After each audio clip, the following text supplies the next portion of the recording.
Hi guys, it's John. You're on the JRB Tree Climbing channel, jrbtreeclimbing.com.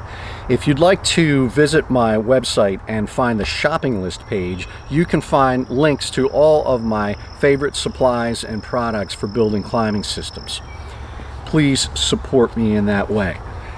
Here I have some changes to the JRB Hitch climbing system. It's the same rope you saw in the last video. However, I have eliminated the JRB cinch from the end. So that's 2 carabiners, 2 Repel rings, and 2 pieces of cord.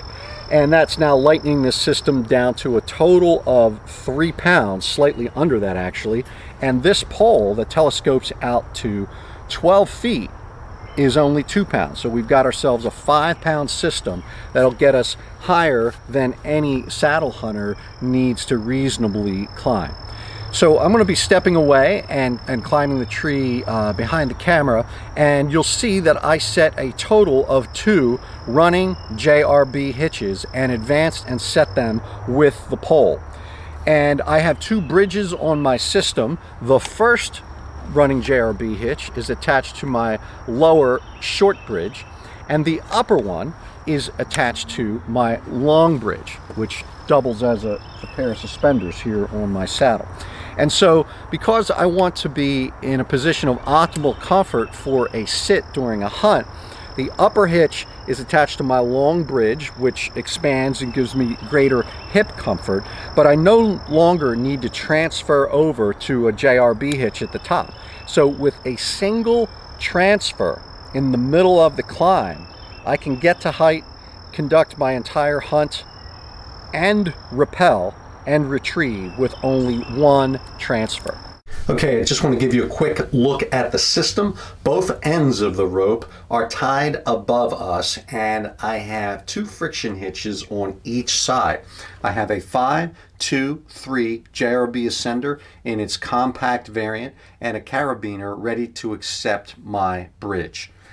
This is 7mm on 9+, and I'm not sure I love that 7mm. I think I may be coming down to a 6. I think the grab might be more reliable, but I'm always tinkering and experimenting. Below that is the foot loop. And the foot loop, now this is new. This is a 5, 2, 3 JRB ascender in the compact variant. That's unchanged, but what is changed, I took the carabiner out and I simply threaded through a 6-foot length of 1-inch nylon webbing, and I put a water knot on each side. So you can call that a double water knot, and it not only strengthens the overall loop, but it can't go anywhere. It stays in that orientation. And of course, I get this really nice operation to advance it as I climb. And of course, the other side is identical. Okay, let's check out the climb. Okay, so as I arrive at the tree, the first thing I do is really just unspool the coil of rope, locate one of the ends, flip it around the tree, and start to tie my first running JRB hitch. I believe it takes me 20, maybe 30 seconds to tie one, but speed isn't nearly as important as tying it properly.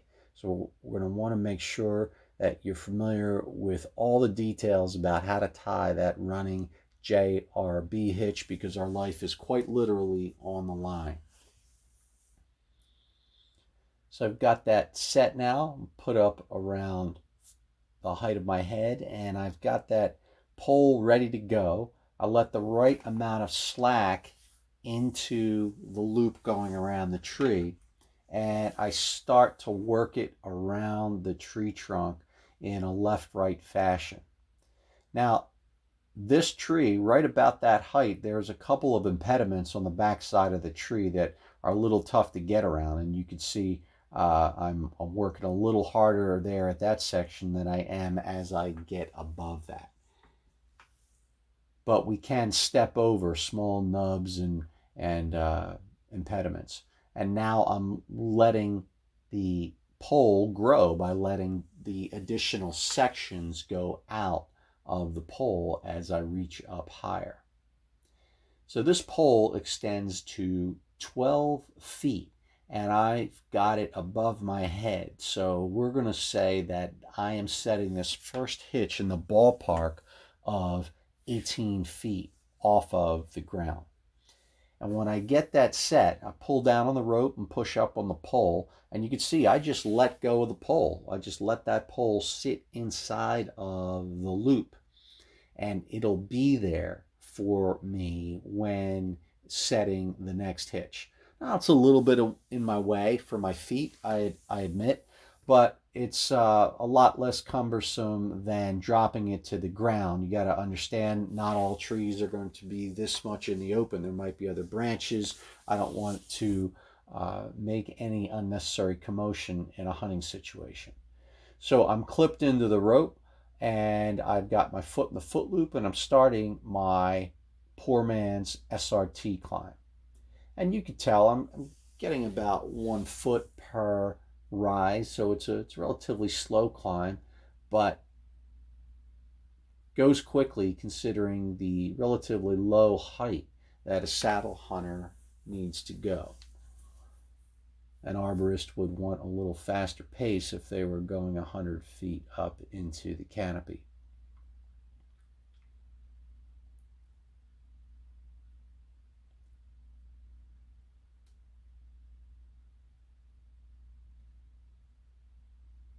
And of course, I am under zero slack the entire time. My rope is under tension the entire time. Gives me a great sense of security. Now, when I get close to the running JRB hitch or any anchor, I go to the point where my friction hitch is almost touching it, but not quite. I always want to be able to, in the case of an emergency, if I need to reach in and break that, I am capable of doing so.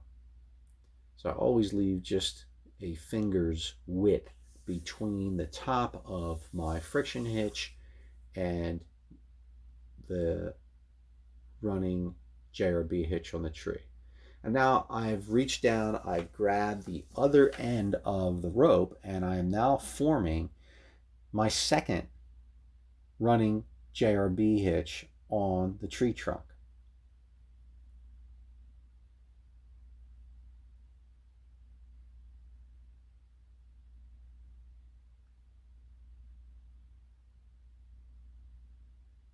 And I'll be grabbing for the pole, brought it around my back, and I put the fork of that pole in the load line and the loop and start to advance it up the tree.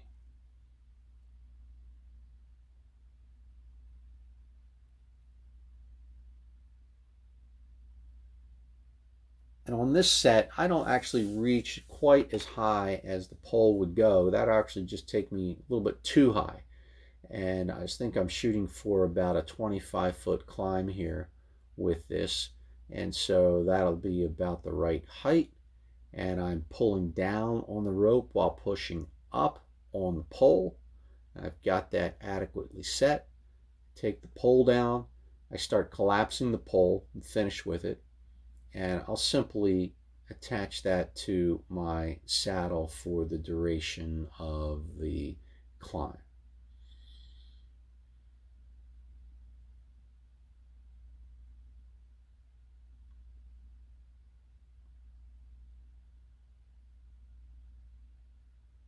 Okay, I've got that hanging at my side. And now I have to do the transfer. I've got to transfer over my weight from the lower running JRB to the upper one. And so that's the only really tricky thing. And the way I do it is I start by getting as high as I can on the existing hitch. So I'm taking with my left foot, I'm stepping up so that carabiner is basically horizontal. And what that gives me a little bit of room to fall. While I'm standing at that top point, I took all the slack out of the upper connection. And you saw me bounce there as I was testing it. And so now I can remove the lower running JRB hitch. There I go, just tugged at it and fell away from the tree. So now I am fully loaded on the top hitch. I intentionally positioned this one 90 degrees offset. So I was climbing on the left side of the tree from this vantage point, and now I'm climbing on the back side. The point is that we can reorient as we climb in the canopy. We might have a preferred side of the tree to be on during the climb or during the hunt, and we have some ability to control that.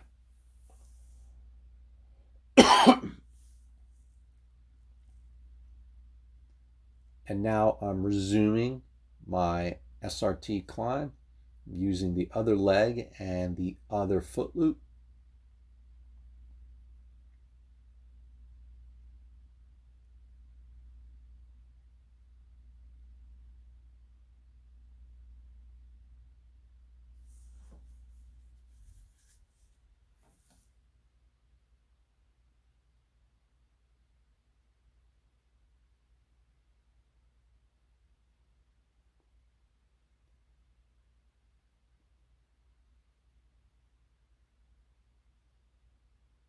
And so now I have arrived at what would be hunting height. If I had a platform, I would have paused and I would have set that at the appropriate height, but I will simply transition into repel mode.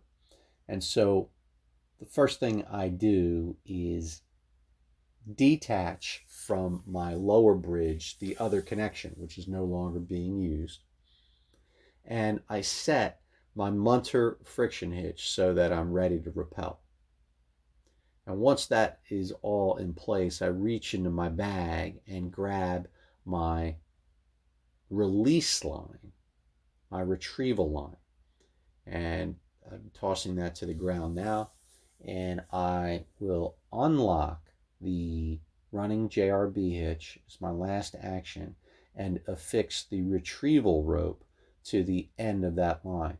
And I've got no metal. I'm simply putting a bull hitch around an overhand knot at the end of that rope, and that's adequately secure poor man's bend with which to retrieve that running JRB hitch after repel. So at this juncture, I am breaking the JRB ascender hitch. You can easily break that with one hand, and I've got the load now on my Munter. So the right hand is tending the friction hitch, and the left hand is allowing slack into the Munter from a 90-degree angle. Doing my best to stay in view, but that tree wants me on the back side of it.